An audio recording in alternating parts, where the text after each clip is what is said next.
প্রতিষ্ঠানে যারা আজকে শিক্ষকতা করছে, আমি তাদের উদ্দেশ্যে দুটি কথা বলবো। অনেকে হয়তো মনে করতে পারেন, বা আমাদের দলেরও অনেকে মনে করে অনেক সময়, যে শুধু রাজনৈতিক কারণে এখানে অনেকের নিয়োগ হয়েছে। আমি আপনাদের একটা কথা বলবো, রাজনৈতিক দৃষ্টিভঙ্গিতে নিয়োগ হলেও এই প্রতিষ্ঠানটা যিনি করেছে এটা মানুষের জন্য করেছে। কাদের জন্য করেছে? আমাদের সন্তানদের জন্য। সন্তানদের ভালো শিক্ষা দিবেন, সমাজে তারা প্রতিষ্ঠা হবে, পরিবারের জন্য মঙ্গল হবে, সমাজের জন্য মঙ্গল হবে।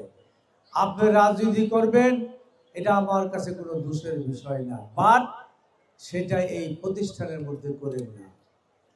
প্রতিষ্ঠানের বাইরে গিয়ে আপনি করবেন, আমার এই ব্যাপারে কোনো প্রকার আপনাদের সম্পর্কে নেগেটিভ ভূমিকা থাকবে না। কিন্তু ভিতরে রাজনীতি করে নোংরামিটা করবেন না, আমরাও করব না। রাজনীতিকরণ ঢাকা 11-তে কোনো শিক্ষা প্রতিষ্ঠানে হবে না। তবে একটা জিনিস আমি মনিটরিং করব, শিক্ষক শিক্ষিকা বৃন্দরা আপনারা পরিশ্রম করে আমাদের এই সন্তানদের মানুষের মতো মানুষ করবেন। এই জায়গায় যদি কোনো কার্পণ্য আপনারা করেন, সেইখানে আমরা কিন্তু মনিটরিং করব। এটা আমি আপনাদের বলছি, অত্যন্ত প্রকাশ্যভাবে বলছি। তবে এখানে এসে আমি অত্যন্ত খুশি হয়েছি অধ্যাপক সাহেবের কাছে জেনে যে 7,000-এর মতো স্টুডেন্ট এখানে আছে। ভেরি গুড, ভালো হচ্ছে দেখে এখানে আসছে। এই যে আমাদের মেয়েরা এই বাড়ির পাশে দুপুরের খাবার খেয়ে এখানে পড়াশোনা করতে পারে, তাদের এইখানে ভালোভাবে লেখাপড়াটা যদি আপনি করিয়ে দিতে পারেন, আমাদের জাতি হিসাবে আমরা অনেক এগিয়ে যাব, এই সমাজটা এগিয়ে যাবে। তবে ছাত্রছাত্রীদের উদ্দেশ্যে আমি একটি কথা বলবো, খালি তুমি মেধাবী ছাত্র হইলেই হবে না, তুমি একটা মানবিক মানুষ হতে হবে, যেটার কিছু ঘাটতি তোমাদের মধ্যে আছে। আমি অনেক স্কুল কলেজে গিয়েছি, শৃঙ্খলা বোধ, নিজের মধ্যে মানবতা বোধ, এবং এখানে একটা অনুষ্ঠানে তুমি মনোযোগী হবা, শুনবা। অনেকের আচরণটাই সঠিক না। কলেজ লেভেলে তুমি লেখাপড়া করো, আমরাও করে এসেছি, ওইখানে এর চেয়ে আরো অনেক শালীন হতে হয়। এই জায়গাটা তোমাদের অ্যাড্রেস করতে হবে। আর তুমি তখনই মানবিক হওয়া, শুধু শিক্ষায় ফার্স্ট হলে হবে না। একটা দরিদ্র মানুষ, একটা পঙ্গু মানুষ, একটা অসহায় লোক, একটা অন্য ধর্মের লোক, একটা তৃতীয় লিঙ্গের লোককে দেখলে যখন তোমার মধ্যে মায়ার উদ্যোগ হবে, তখনই তুমি মনে করবা তুমি একটা মানবিক মানুষ।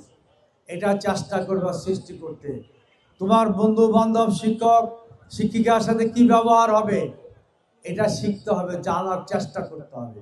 মা বাবার সাথে কিভাবে আচরণ করতে হবে।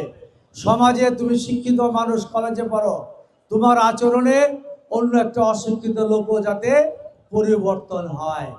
আমাদের আগামী দিনের সমাজ পরিবর্তনে আমরা অঙ্গীকার করে একটি গণ অভ্যুত্থান করেছি। কি সেই অঙ্গীকার? বৈষম্যহীন একটি সমাজ আমরা করব।